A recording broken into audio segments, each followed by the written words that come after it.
vainement l'occasion de vous l'apprendre. Son nom est Célio. Célio est amoureux de Marianne, mais malheureusement, Marianne est déjà mariée.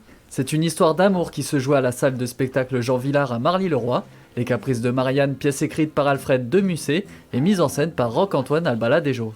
On passe d'un lieu à un autre en une seconde, d'une ruelle à l'intérieur d'une chambre, à un petit salon. Et donc du coup, cette particularité donne un côté très dynamique et presque cinématographique à la pièce. Et moi, c'est ça aussi qui m'a beaucoup plu.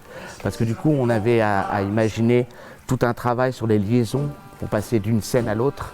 Et pour cela, un orchestre est mis en place, puisque la pièce se revisite en version cabaret Chicago. Maintenant que l'homme avait vidé son verre et venait dans un rouge à son heure dernière.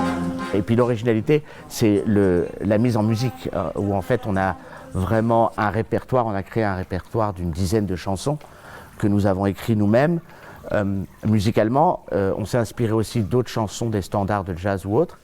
Personnage emblématique de la pièce, Octave, ami de Célio, il va tout faire pour intercéder en sa faveur auprès de Marianne. C'est un peu un des musiciens du groupe qui a été constitué et qui est un petit peu l'animation et le cœur battant des bas-fonds de ce spectacle. Le personnage d'Octave est un personnage qui a une trajectoire absolument incroyable dramaturgiquement. C'est un personnage qui est l'allégorie presque de l'insouciance et de l'ivresse. Sur scène, ils sont 9 comédiens, mais ils ont aussi la particularité d'être musiciens, une interprétation plurielle pour parfaire cette histoire d'amour.